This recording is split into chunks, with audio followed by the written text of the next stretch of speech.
Hi, Assalamualaikum and a very good day I bid to everyone.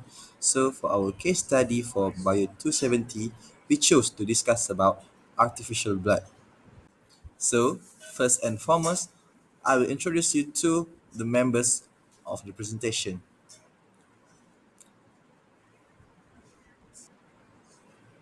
Our member consists of Aminah Najiha Zulkarnain, Siti Nadia Safia Sheikh Ibrahim, and Muhammad Farid Shami bin Mahmud. In our presentation, we will be talking about how the scientists make artificial blood and how effective is it compared with the real thing. This we have a few objectives that we gonna present and discuss in this video, which is first to describe the definition of real blood and artificial blood, to determine the process of making artificial blood, and to compare the difference and the effectiveness of real blood and artificial blood. Before we move to our main topic, which is artificial blood and the process of making artificial blood, we need to know the real thing first, that is blood. What is blood and its components? Blood cells is a specialized bodily fluid that circulates through the arteries and veins of the circulatory system and are made in the bone marrow. Blood consists of four main components, that is plasma, erythrocytes is red blood cells, leukocytes is white blood cells, and platelets. Plasma that consists in our body is 55% only. Function of plasma is to transport of metabolic products, while erythrocytes is transport oxygen and carbon dioxide. Leukocytes is to defense and immunity of our body, while platelets is blood clotting. Erythrocytes, leukocytes, and platelets consist another 55% out of 100% in our body. Okay, we move to the main topic in this video, which is artificial blood. What is artificial blood and its material?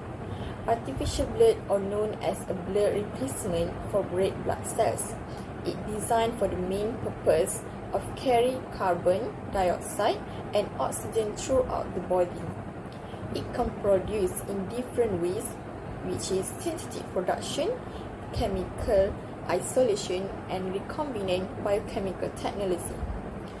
This artificial blood to serve as a substitute for blood transfusions between individuals. The materials that consist in artificial blood is warm water, molasses, glucose, acetic acid, alcohols, urea, and liquid ammonia. The main purpose of artificial blood, it could be potentially life-saving in emergency situations. First, delivery of oxygen after a traumatic brain injury directly to the injured brain tissue. It can provide oxygen after heavy blood loss from injury while the body is stabilized. It also provides oxygen during surgery that may cause significant blood loss. Maintaining oxygen flow to cancerous tissue in order to make chemotherapy more effective. Oxygen delivery to tissues affected by sickle cell anemia and as treatment of certain other severe kinds of anemia. We also need to know what is artificial blood made of. Artificial blood made of from perfluorocarbon emulsions, or we call as PFC. PFC is entirely synthetic inert molecules containing fluorine and carbon atoms. It is hydrophobic, which is water repellent, so they are first emulsified in another substance before intravenous injection. It releases through the lungs as the person exhales. The side effects of PFC include lung damage and increased incidence of stroke in treated patients. Artificial blood is a theoretical substitute for human blood that can carry out the most vital function of blood, which is the transport of oxygen and carbon dioxide. It is used a life-saving measure, especially in time of serious blood loss during a large disaster. Here are some characteristics of artificial blood. First, there is no requirement for blood grouping, cross-matching, or compatible tests. Unlike natural blood, which require careful matching of blood types for transfusion, artificial blood can be designed to be universal compatible. This can be especially beneficial in emergency situations where immediate transfusion are necessary. Next, free pathogen and adverse effects. Artificial blood can be produced in a controlled environment, minimize the risk of disease transmission that can be associated with a donated blood. This is crucial for ensuring the safety of blood transfusion. Third, capable of delivering oxygen to tissue as well as transporting it. Must be able to transport oxygen throughout the body and release it where it needed. Artificial blood often contains a substitute for a natural hemoglobin, the molecule responsible for carrying oxygen in a red blood cell.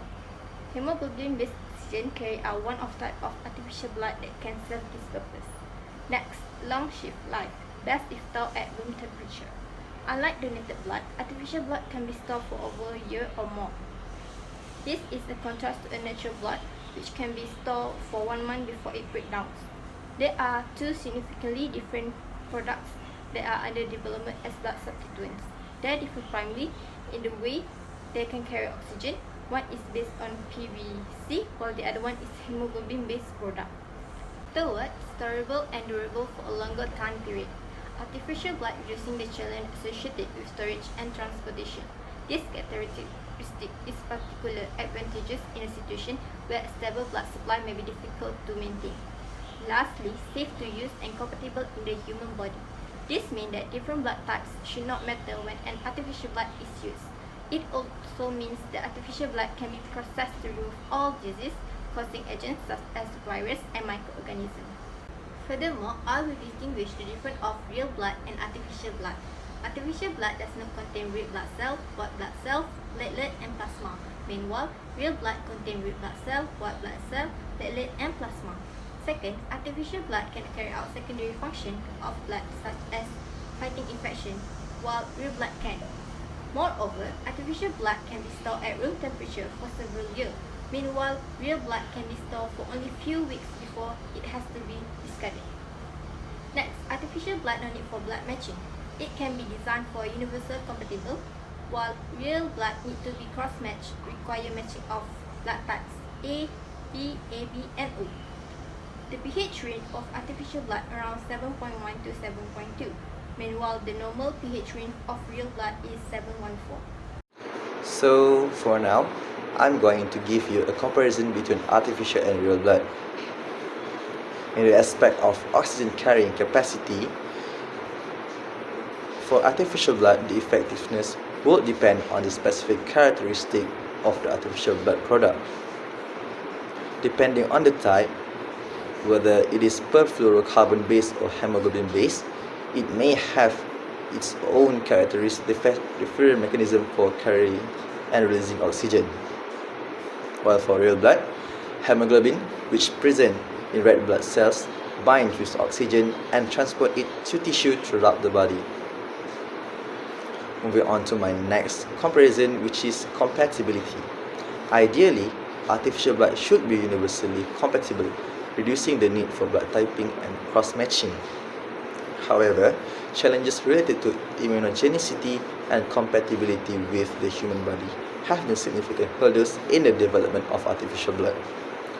For real blood, blood typing and cross-matching are essential to ensure compatibility. And last comparison is the availability and supply.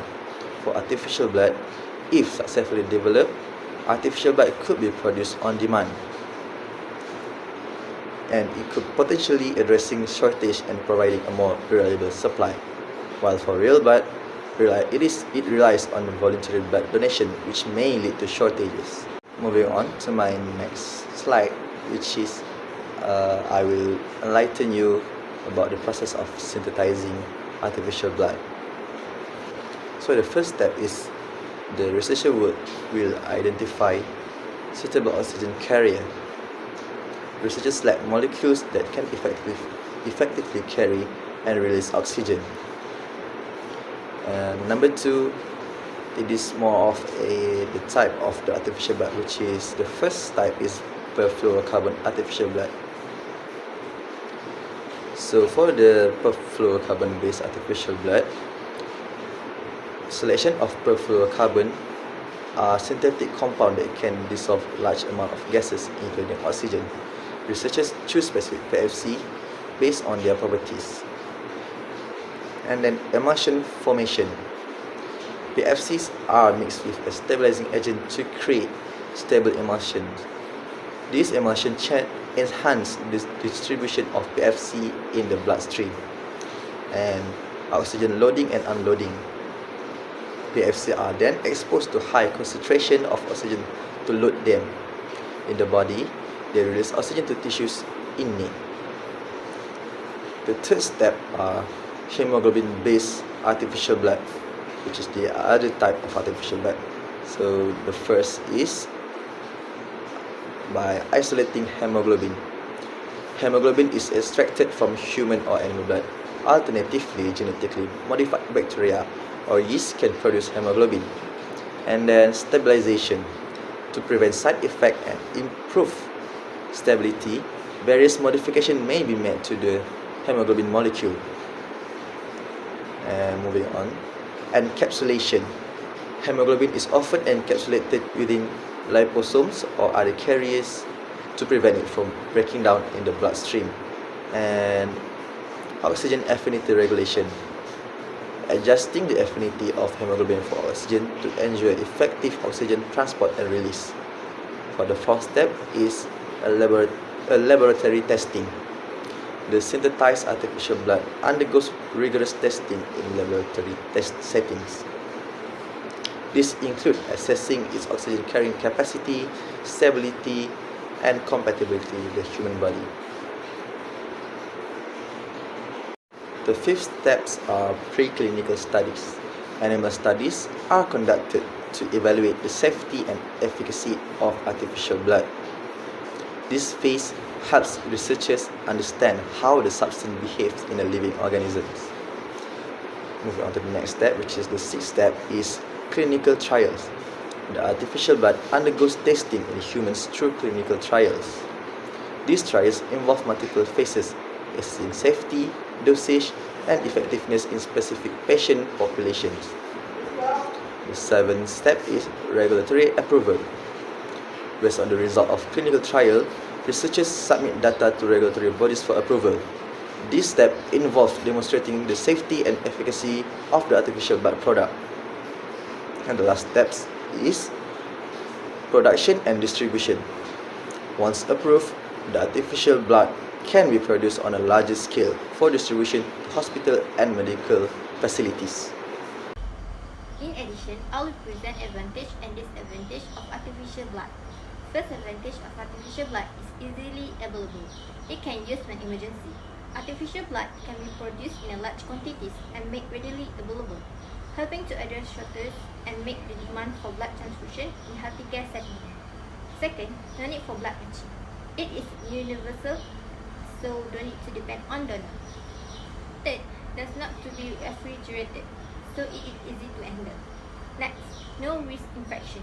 Artificial blood can be produced in a way that eliminates the risk of blood-borne infection such as HIV or hepatitis, ensuring a safer alternative to donated blood.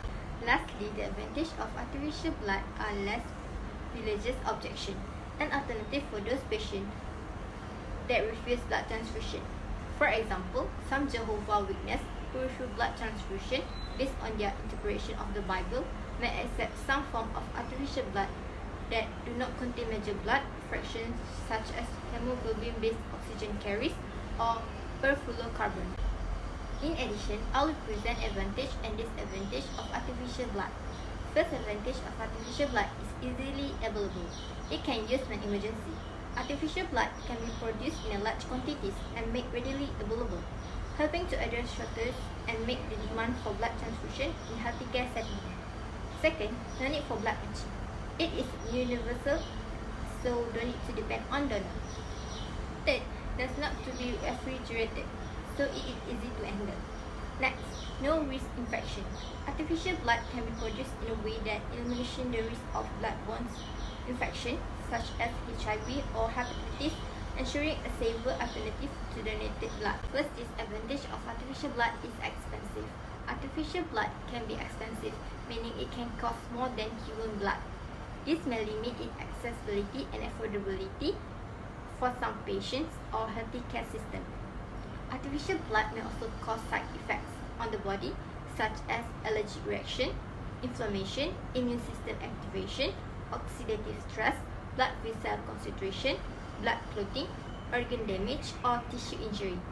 This effect may vary depending on the type, dose, and duration of artificial blood exposure. Some of the side effects may be mild and transient, such as fever, chills, or nausea, while others may be severe and life-threatening, such as kidney failure, stroke, or heart attack. Third, does not mix well with blood. Artificial blood do not mix well with blood because it may have different physical, chemical, or biological properties that naturally blood. For example, artificial blood may have different viscosity, pH, osmolarity, oxygen affinity, or immunogenicity than natural blood. Next, does not carry as much oxygen. Artificial blood does not carry as much oxygen as natural blood because it has lower oxygen carrying capacity. Lastly, the disadvantage of artificial blood are bad feeders. It decrease in blood platelet count. Moreover, it is also difficult to get into the system. In conclusion, it's essential to note that development of artificial blood faces various challenges, including potential side effects, immunogenicity, and regulatory hurdles. Ongoing research aims to overcome these challenges and improve the safety and efficacy of artificial blood products. Thank you.